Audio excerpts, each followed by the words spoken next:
Okay, so you were, I think, I bitter was about it definitely recently. railing against this too, Yeah. but I'll let you talk about it. No, no, no. Go ahead. I just wanted I to mean, contribute as far as what you're bitter against with people criticizing writers or trolling them or that kind of yeah, stuff. it's I've found that John Heyman is very divisive in the Twitterverse. Sure, Um, he likes to voice his opinion on things, sure, and sometimes it does come off as personal.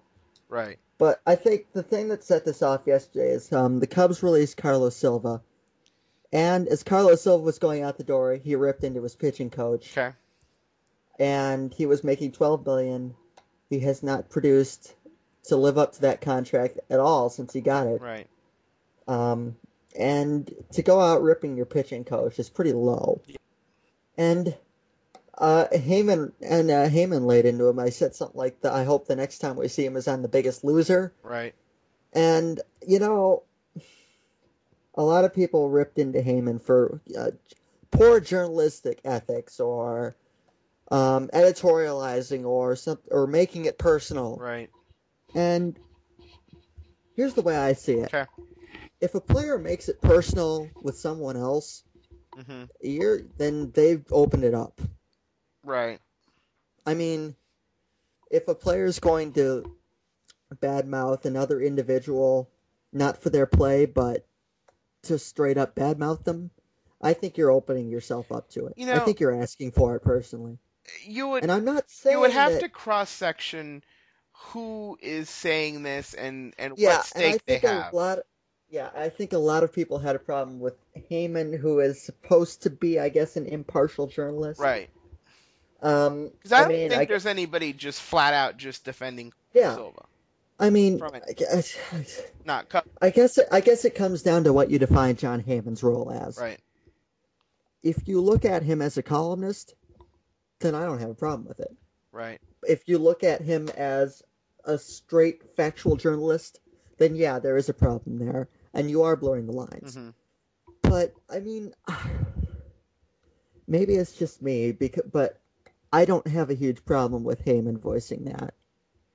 I mean, I guess I don't know. But we have to remove the fact that it's a player that is a hothead Yeah, and not many of us like for yeah, other things that they've done. And And, Heyman is known for criticizing players. mhm. He's done it before. I'm sure he'll do it again. Mhm. And I mean, a lot of people are like, want get him fired, and he's not getting fired. You're kidding yourself.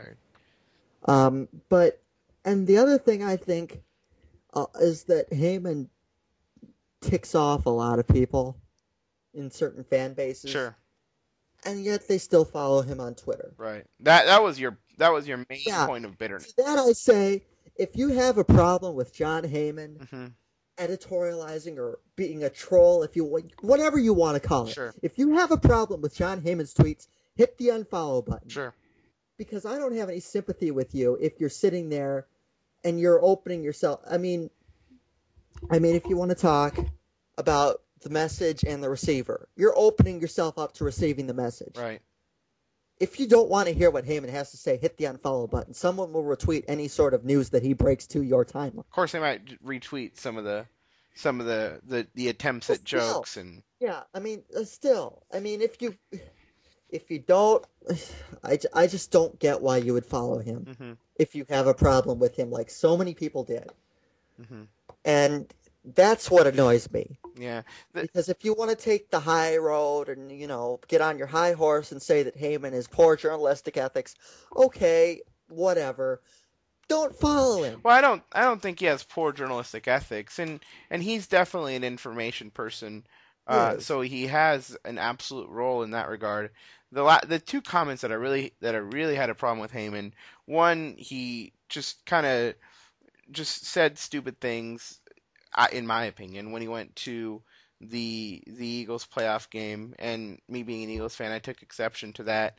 It's just, is it? I mean, part of my problem is it's not even baseball. I mean, you're commenting on something that, yeah, I mean, Yeah. you're commenting on things that are your personal life and stuff like that, and they don't really affect baseball in much, but why are you doing it? And the other thing that I had a problem with him with the comment is, he was commenting on the Bernie Madoff situation and how people were finally upset that the Mets had to sell a piece of their team because they're they're in some way embroiled in the Bernie Madoff scandal with the money and whatever.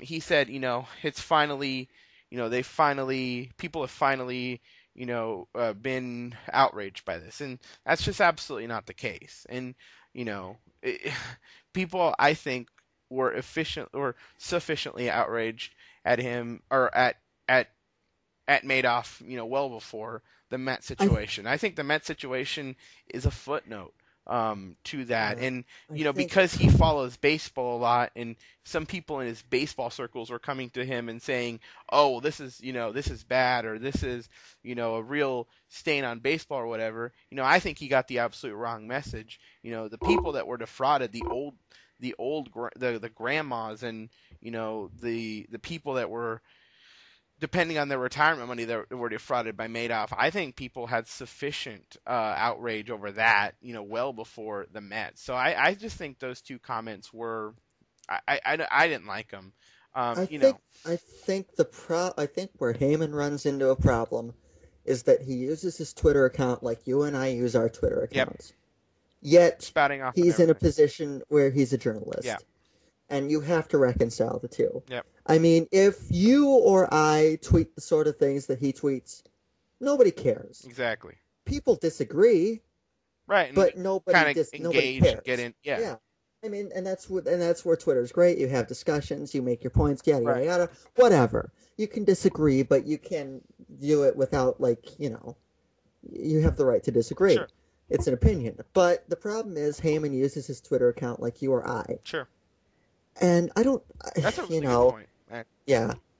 Because there are I mean, some journalists that don't that. you'll see him tweet things that like he's out to dinner and he sees people, or I'm going out to dinner, or I'm hanging out with Yeah, it's stuff like that. And personally, I don't have a huge problem with that, hmm, but I can see where people would have a problem with that because he is supposed to be impartial and just for reporting.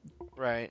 And And but I mean, to his defense, he is different in that he does talk about baseball in a different way that isn't just reporting the information. yeah, Otherwise, he'd be Rosenthal or he'd be somebody, that's not him. So he's got a yeah, unique perspective in that regard. and I don't think Heyman really realizes that he ticks people off Right. either. I think, I mean, I, it's, I mean, he'll say things that are just his opinion. I don't think he realizes that he's ticking people off by not only just tweeting just opinions, but I Mhm. think he also doesn't realize that when he tweets something that that isn't necessarily a rumor, but he thinks would make sense for a certain team, it becomes a rumor, Yeah, and I that's think not we've kind of that. talked about Yeah, that and too. we've covered that before, and we've come to the fact that that's not his fault. That's the fact that people can't take things the right way. Right. But I don't think he quite realizes both his influence or the fact that people will have a problem with that sort of thing. Yeah, that's a good point because if he doesn't realize it, he does have a lot of influence simply because he does work for. And honestly, I like it. It gives him personality. Hmm. I don't want to, if I don't need to follow beat writers with no personality who are just going to robotically tweet facts at you. Right. I like that he. First off, I give him credit for responding even when people criticize him. Hmm. He'll respond, and it's and if you read his columns on SI, they are columns. Hmm.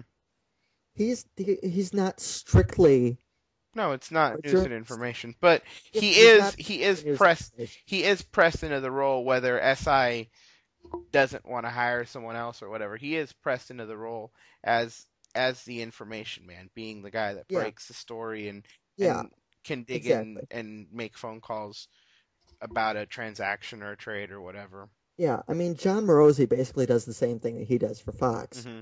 and Morosi does voice his opinion, He just puts it in columns. Right.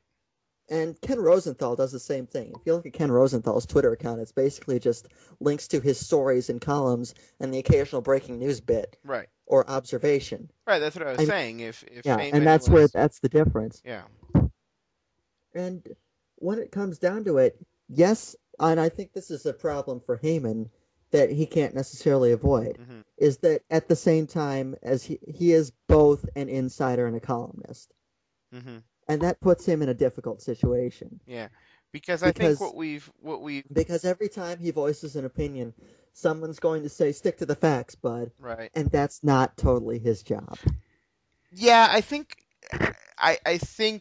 to draw a parallel to football, I think he's trying to become I don't know what he's trying to do, but he's Yeah. becoming the Peter King of baseball in Mhm. that Peter King also voices his opinions on his Twitter account I think and I he think S I think SI honestly has a lot of guys under that umbrella that have to fill the roles like that. right and he voices his opinions and he They're voices not, yeah, they're not like ESPN where they can separate right straight journalists and columnists. right. They're like newspapers who can do the same Although thing. SI does have straight journalists as Yeah, NFL columnists. I don't know if but baseball. I don't know yeah, if they do for baseball too.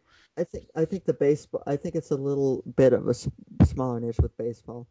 I mean, I know they have, but a lot of their other guys are, you know, Eh, a lot of their guys do the same thing. right. But Heyman is the biggest inside. I mean, Anyway, but what I was saying for Peter King is that nobody really in this age of Twitter and breaking news. Well, I shouldn't say nobody because I'm sure people do, but people that are in the know about football that I follow and just kind of in the know general.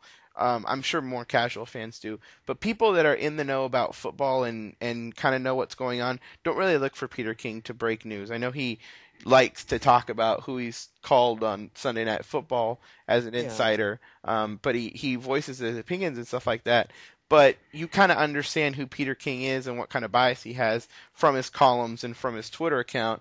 yeah, You need a little bit more of that separation from Heyman, where I think I think they would benefit by hiring, and I'm not sure who it is. Do you know who it is? By hiring just a straight information man and letting Heyman kind of become that columnist where he's kind of yeah. riffing on Well, everything. here's the other thing. SI also has Tom Verducci, Right, and I'm and not, and the but thing about Verducci is he fills almost the same role as Heyman, almost. right, right, but and with Tom Verducci though, I don't think is the information man. Right. I He's think literally the Verducci's more of yeah, Verducci's more of the columnist. I mean, Verducci's on MLB magazine Network, editor. Yeah, which is very opinion based. right, I mean, to make a point, so is John Heyman. right. So is he? I mean, you can. I mean, Verducci, I think, is less insider and more columnist, but I think Heyman is also balancing the two roles. Hmm. And I mean, whether you, But they stick a little bit more of insider in with Heyman. yeah, I think Heyman has sources, and Heyman does scoop people. Hmm. He does have sources. He is an insider, and that's where it becomes difficult Right, because because the line Verducci, is blurred. Because there are yeah. plenty of guys with opinions, and I mean, I think honestly, I'm going to say something that might get me in trouble here, but I think the only difference between Tom Verducci and John Heyman is that Verducci isn't on Twitter. um, okay, I don't think that Verducci is the insider that Heyman is, but I think that he does have sources. yeah, So, I mean, I'm not saying that they're identical, but I think that if Verducci had Twitter, he would get a lot of the same criticism and used it similarly to Heyman. I think he would get a lot of the same criticisms as Heyman gets. hmm, I mean, if you look at some of the stuff that Heyman writes, Greinke's childish mistake cost Brewers after big investment. That's not news. It's a column, right, and it's in his role. hmm, Um, and the interesting thing about Heyman is I'm looking at his archives right now, and there is a pretty hefty mix of straight news and straight columns in here. and see that's what I'm talking about. Let Yeah, me, and I think he's in an unenviable position to be honest with you, hmm, because he's going to be criticized no matter what. right, and that's kind of what I'm talking about. I mean, I'm looking at Peter King's archives, and all this stuff is pretty much opinion, and there's really Mhm. no sort of and other than the occasional magazine article, where he talks to the commissioner or whatever, and there's so much fallout because of that.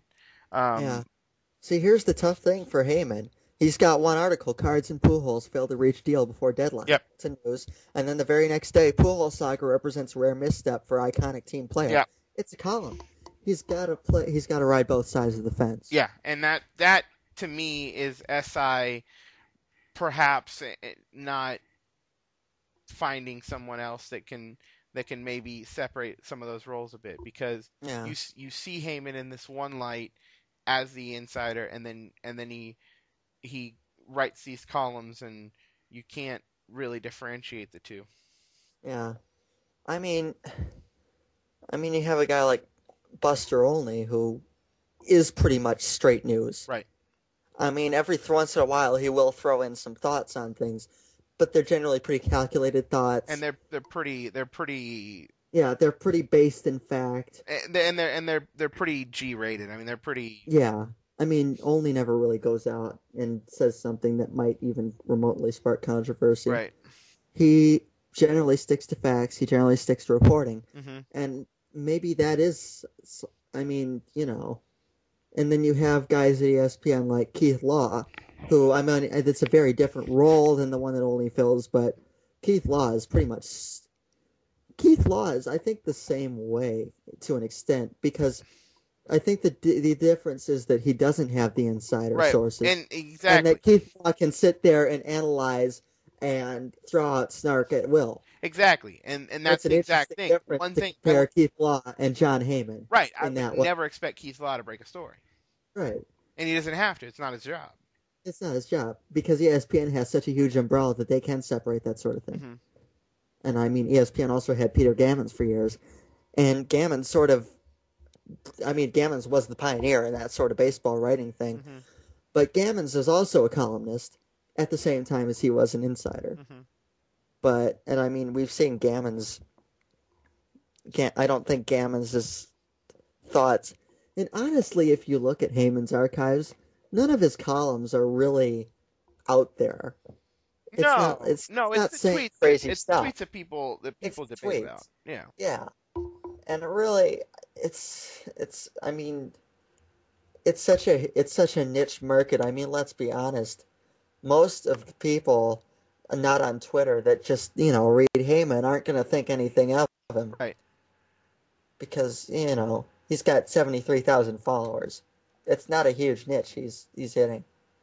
It's just I don't you know I don't really see. I just have a hard time getting outraged over stuff Heyman tweets. It's not worth it to. First of all, it's not worth it to me. Uh-huh. There's so many other more worthwhile things to rip on in terms of irresponsible journalism. And that's another question I'd like to bring up. Uh-huh. Is Twitter really a journalistic entity? In some instances absolutely it is. Instances, yes, but it's really easy to blur the line these Yep. days. So, I mean, I don't. John Heyman has replied to me before, and he said that he replied to me because he had nothing better to do. I thought it was Yeah. funny, but I mean,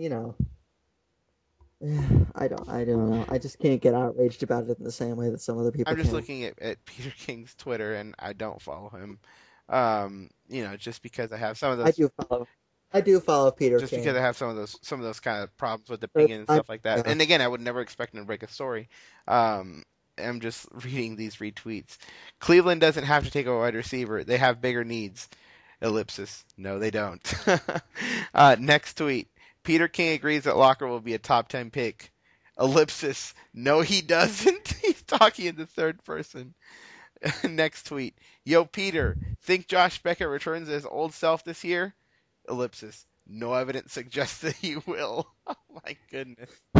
So again, he's allowed and asked to riff on everything, and nobody really yeah, has a problem. Well, I have a problem with him, but no, you kind of know who he is, kind of right from the start. And one of the things, this is kind of the thing that kind of bugs me a little bit about Heyman too is that you kind of know with Peter King, with reading his columns and stuff like that, and reading people tear down his columns, which is the best part. You kind of know where what his thinking is and where he's coming from. With Heyman, and there's been kind of questions about. I've heard you guys talk about it on Twitter. There's been questions as far as like, is he pushing certain clients of certain Yeah, like there's Boris the clients and stuff. allegations Yeah, that John Heyman is a shill for yeah. Boris clients. Um, I'm actually looking at Heyman's Mhm. Twitter. In his original tweet, good for the Cubs not carrying bloated Carlos Silva just because of bloated 12 mil Mhm. salary. Mariners should do the same with Milton Bradley. Someone replies to him. He says, except Milton's actually had a productive spring, and he replies, except for cracking his wife over the head with a glass table. Yes. And I mean, I find To me, that I have no problem with that. Absolutely none. yeah, he's not He's wrong. not wrong. Yeah. So and then in the next tweet, I'll say Cubs can't possibly think Silva is tradable. Fight with teammate, poor shape, rips pitching coach, bad stuff, no real And selling those are points. all true. It's it's not news, but Those, it's not those are wrong. absolutely true. And I'm trying to So yeah, find. I'm trying to find a, and I probably won't just because I'm looking for it. But I'm trying to find a tweet looking at where he is tweeting news. Mets looking for second lefty reliever. See, the thing is, he's mixing some of these information tweets with some of the opinion tweets. So to me, it's not really his fault because he's asked to do both of these things. But I think Sports Illustrated would be better served if they had yeah. someone do I'm looking here, and Hammond told somebody editorializing is part of the job. If everything was positive, it would be pretty boring, no? right. So it's an interesting Hmm. point to debate, and I think you can debate it till you're blue in the face. Right, and I'm And not right, and the people that don't like Heyman are going to not like Heyman, and the people that don't care are not going to care. hmm So I mean, it's yeah. I hate to compare him to Sarah Palin, but it's true. the people that don't like Sarah Palin are never going to like Sarah Palin. And the people that do like Sarah Palin are going to love Sarah Hmm. Palin. I think it's sort of the same way because I think the people that are going to defend him are going to keep defending him, and the people that think he's a hack are going to keep saying he's a hack.